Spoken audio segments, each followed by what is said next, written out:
My name is Dave, and I never thought I'd be writing a story like this. I've always prided myself on being a loving and loyal husband to my wife, Lucy. We had been together for over 5 years, and though like any couple, we faced challenges, we had an understanding. Or at least, I thought we did. We were a typical couple with a comfortable life. House, dog, occasional weekend trips, and an unspoken promise to always be there for each other. My job as a manager meant I was often home late, working long hours to provide for us. Lucy worked as well, and her career had been progressing nicely. We had no kids yet, though we had discussed it, and it was something I always looked forward to. Recently, however, something felt off. There was a subtle shift in Lucy's behavior. She had become distant, spending more time at work, being evasive about her day, and her responses to my questions felt curt. At first, I thought it was just stress or the usual work grind, but the small signs started to add up.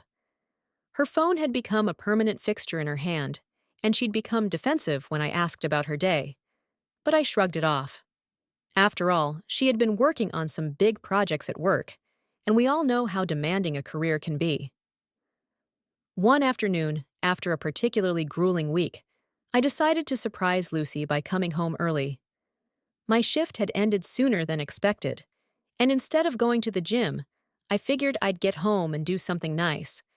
Maybe cook dinner, or just spend some quality time with her.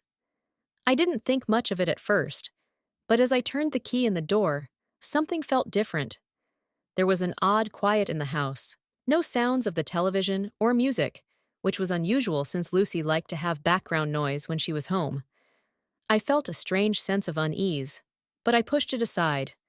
Little did I know, my world was about to come crashing down. I entered the house and paused, trying to make sense of the situation.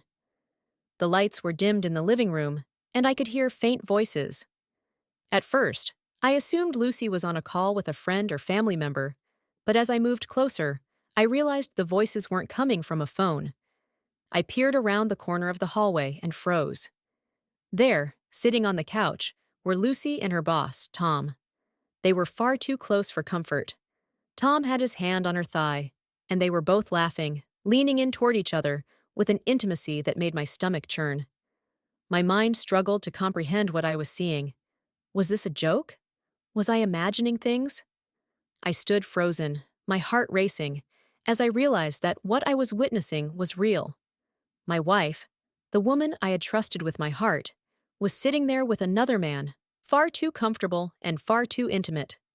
Suddenly, they both turned toward me, their eyes wide in shock. The silence in the room was deafening. I felt a rush of anger, hurt, and confusion wash over me all at once.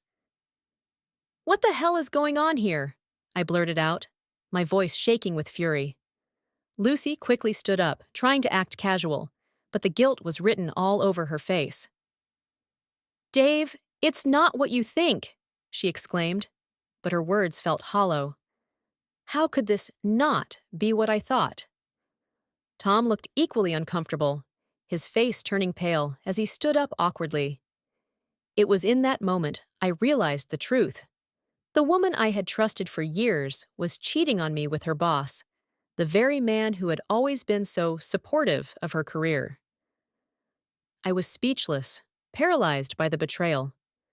As I stood there, seething with anger, Lucy tried to explain herself. "Dave, please, it's not like that. It's just a mistake. We were just talking, and things got out of hand." Her words were frantic, and I could see the panic in her eyes. She was trying to downplay the situation, like it was just an innocent mistake. But no amount of rationalization could change what I had just witnessed.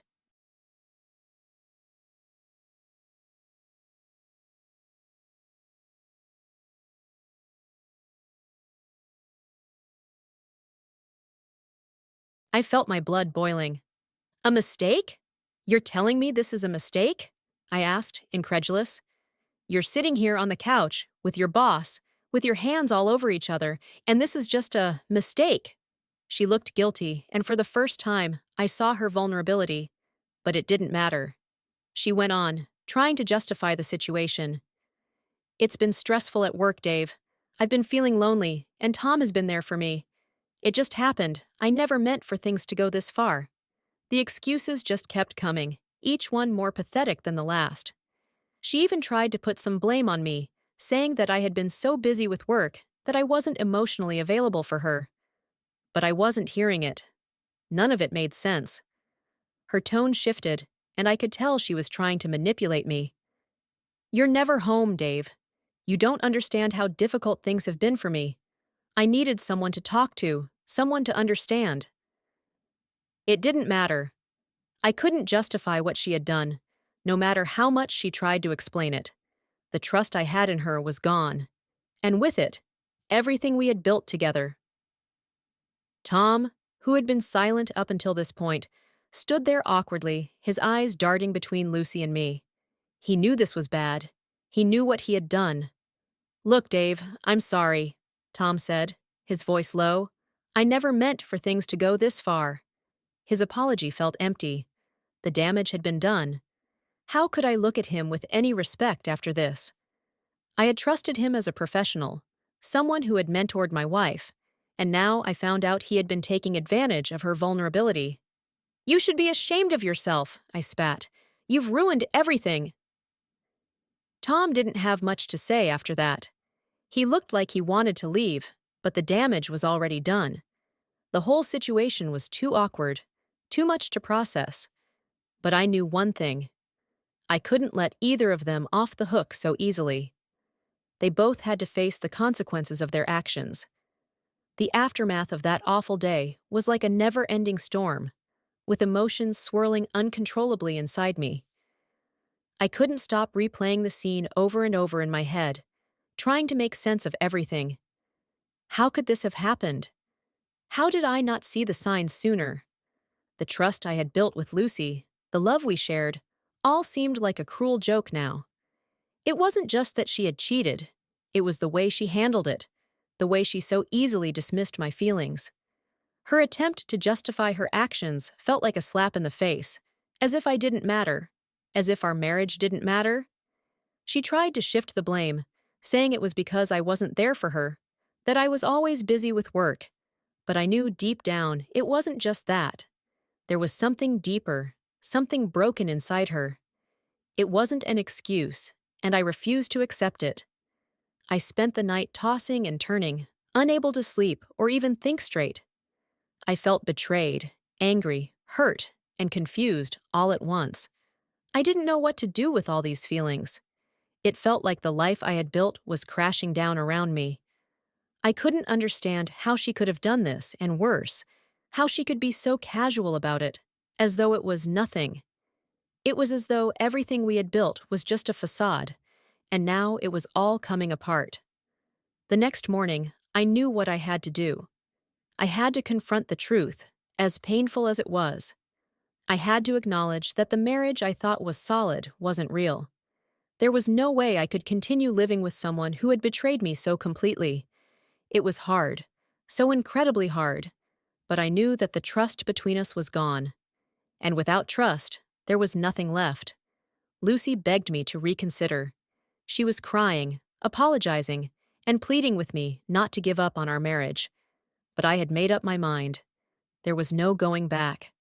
The love I once had for her had turned into something unrecognizable. The more she tried to justify her actions, the more I felt repulsed. She couldn't undo what had been done, and I couldn't erase the images of her with Tom from my mind. The pain was too much. I told her that I was filing for divorce, that I couldn't live in a relationship based on lies and deceit. It was the hardest decision I ever had to make.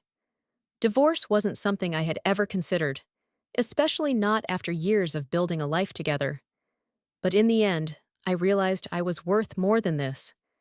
I didn't deserve to be treated like this. No one did. I couldn't spend another day in that toxic environment. And even though it hurt, even though the thought of losing her still stung, I knew it was the right thing to do. My heart may have been broken, but my dignity remained intact. The process of getting a divorce was incredibly difficult, but necessary. There were moments when I questioned myself, when the pain of the decision would hit me all over again. But in those moments, I reminded myself that I had no other choice. I couldn't keep living in a relationship built on lies. Every time I looked at Lucy, all I could see was the betrayal. It wasn't just the affair, it was the emotional distance, the lack of honesty, the way she had tried to manipulate me into thinking it was my fault. The legal side of things was another nightmare entirely. Lawyers, paperwork, court dates. Everything felt like an exhausting battle. Lucy didn't make it easy on me. She tried to fight for assets, to argue over things that didn't matter. She didn't want to let go, even though she had clearly already moved on with Tom. She claimed to be devastated by the divorce, but I couldn't trust a word she said. The lies were too deep, and her actions spoke louder than anything she could ever say. Throughout the entire process, I found myself constantly questioning whether I was doing the right thing. The idea of our marriage ending in such a bitter way was heartbreaking, but I had to remind myself that this wasn't the marriage I thought I had. The woman I had loved and trusted was gone, replaced by someone unrecognizable. I couldn't continue holding on to something that was already broken beyond repair. What hurt the most was the realization that the marriage I had poured my heart into had never really been the relationship I thought it was. The emotional manipulation, the distance, the lies. It was all there, hiding beneath the surface the entire time. My anger slowly gave way to a quiet, painful resolve. This was it. The end. I had to move forward, and though the pain still lingered, I knew deep down it was for the best. I was freeing myself from a toxic relationship. As if the emotional fallout from the divorce wasn't enough, there was one final shock waiting for me. After everything with Lucy and Tom, I started to question every aspect of our life together. Our child, whom I had raised and loved as my own, was the one thing that still tied me to her. But after what had happened, I couldn't help but wonder if there was more I didn't know. The thought crossed my mind. Was I really the father? The idea seemed preposterous at first. I had been there for everything, birthdays, school events, first steps, but I couldn't shake the nagging feeling that something was off. After much deliberation, I made the difficult decision to request a paternity test. I knew it might hurt, but I had to know the truth. The doubt gnawed at me like an open wound. When the results came in, I couldn't believe my eyes. The child I had raised, loved, and cared for wasn't mine. I wasn't the father. My world, already turned upside down by Lucy's betrayal, now felt like it had completely collapsed. The news hit me like a punch to the gut. It was one thing to deal with a wife who had cheated, but to find out that the child I had been raising wasn't mine was an entirely different level of betrayal. How long had Lucy known? Had she been hiding this from me all along? I felt like a fool, but the pain was overwhelming. Not only had I been betrayed by my wife, but I had also been deceived about something so fundamental to my life.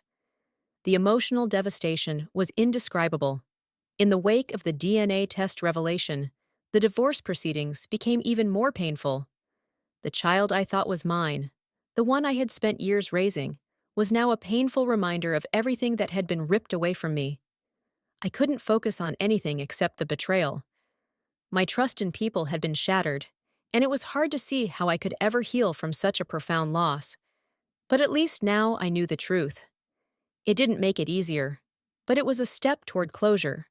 The final stages of the divorce were a blur, and I don't remember much of them. There was so much to process, so many emotions to deal with, but I knew one thing for sure. I had to move forward. The past was gone, and the future was uncertain. But one thing was clear. I wasn't going to let this break me. In the weeks that followed, I focused on rebuilding my life. The first few days after the divorce were filled with sadness, anger, and disbelief. But I gradually started to realize that I had the power to shape my own future. I didn't need Lucy, and I didn't need Tom. I had been enough on my own, and I was going to move forward with that knowledge. I spent time with friends who truly cared about me, reconnected with family, and worked on myself, both mentally and emotionally. Slowly, I began to feel stronger, more confident. I had always been someone who prioritized others, but now I was learning to prioritize myself. It wasn't easy and it wasn't quick, but with each passing day, I healed a little more. Looking back, I see that what happened to me wasn't just a story of betrayal and heartbreak. It was a lesson in self-worth and resilience. The pain of the past will always be with me, but I know now that I am stronger than I ever thought possible. I've learned to trust myself again, and that's something no one can take away from me.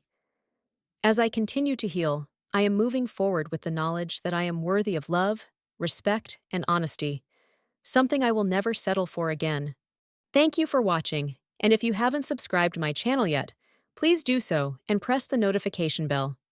This way, you'll stay updated with more shocking real-life stories.